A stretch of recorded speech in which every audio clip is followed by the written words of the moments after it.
তোমার জুতো খোলো। আমরা ইংরেজিতে কি বলতে পারি? Take off your shoes. Okay, good afternoon to all. আশা করি প্রত্যেকে ভালো আছেন। আজও বেশ কয়েকটি নতুন নতুন সেন্টেন্স নিয়ে আলোচনা করব। আশা করি আপনাদের জন্য এগুলো অবশ্যই হেল্পফুল হবে। তাহলে চলুন ভিডিওটি শুরু করা যাক। তোমার জামাটি পরে নাও। কী হবে? Put on the shirt. Put on মানে হচ্ছে পরা, আর শার্ট মানে জামা, আপনারা সবাই জানেন। ওকে, ওই জন্য লিখেছি পুট অন দ্য শার্ট। আগুন নেভাও। কী হবে? Put out the fire. Put out মানে হচ্ছে নেভানো, আর ফায়ার মানে আগুন, আমরা প্রত্যেকেই জানি। তাহলে আমরা কি বলতে পারি? যে আগুনটি নিভিয়ে দাও। ইংরেজিটি কি বলতে পারি? Put out the fire. Okay, কিছু গহনা সরিয়ে রাখো। ইংরেজিটি লিখেছি put aside some jewels. Okay, এখানে দেখুন পুট অ্যাসাইড মানে হচ্ছে সরিয়ে রাখা, আর জুয়েলস মানে হচ্ছে গহনা। ওই জন্য লিখেছি put aside some jewels. Okay, এক্ষুনি সমস্যাটির সমাধান করো।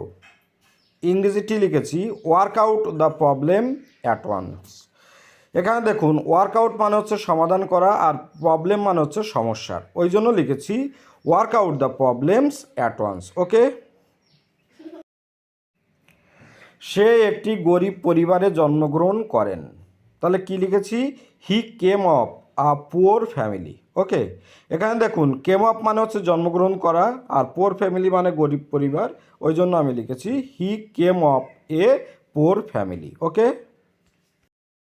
বয়সের সঙ্গে সঙ্গে তার স্বাস্থ্য ভেঙে পড়েছে। কি লিখেছি? His health broke down with age.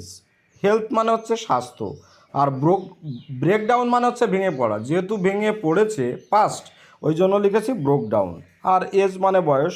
ওই জন্য ফুল সেন্টেন্সটি লিখেছি his health broke down with age. Okay, ছেলেটি সমস্ত পুরস্কার জিতে নিয়েছিল। তাহলে ইংরেজিটি লিখেছি the boy bore away all the prizes. এখানে বিয়ার অ্যাওয়ে মানে হচ্ছে জিতে নেওয়া, যেহেতু পাস্ট টেন্স ওই জন্য বিয়ারের পাস্ট ফর্ম লিখেছি বোর অ্যাওয়ে। ওকে, ওই জন্য সেন্টেন্সটি লিখেছি the boy bore away all prizes. Right. তোমার খরচ কমানোর চেষ্টা করো। কী হবে? ইংরেজিটি হবে try to cut down your expenses. Cut down মানে হচ্ছে কমানো, আর খরচ মানে হচ্ছে এক্সপেন্স। ওই জন্য লিখেছি try to cut down your expense. সে পরীক্ষায় সফল হয়েছিল। কী হবে ইংরেজিটি? He got through the examination. Exactly, get through মানে হচ্ছে সফল হওয়া। ওকে, এখানে যেহেতু হয়েছিল পাস্ট ফর্ম, ওই জন্য গেটের পাস্ট ফর্ম লিখেছি গট, আর ওই জন্য লিখেছি he get through the examination. Okay, তাহলে ভিডিওটি আজকের মতো এখানেই শেষ করছি। ভালো থাকবেন সবাই। আশা করি ভিডিওটি আপনাদের একটু হলেও ইংরেজিতে বুঝতে সাহায্য করবে।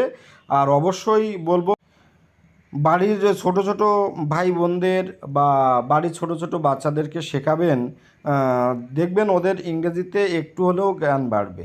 ওকে, ভালো থাকবেন সবাই। আপনাদের দিনটি শুভ হোক। Have a good day.